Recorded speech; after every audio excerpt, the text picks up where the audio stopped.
Всеки от нас живее различен живот, но в едно всички ние сме еднакви. Търсим онзи човек, с когото делничното става празник. Човекът, който превръща къщата в дом, а живота в посока.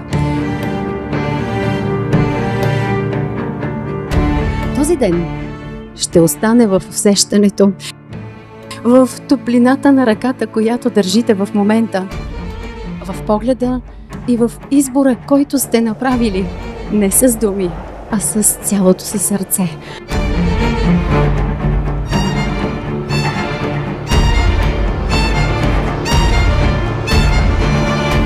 А днес е не просто специален ден.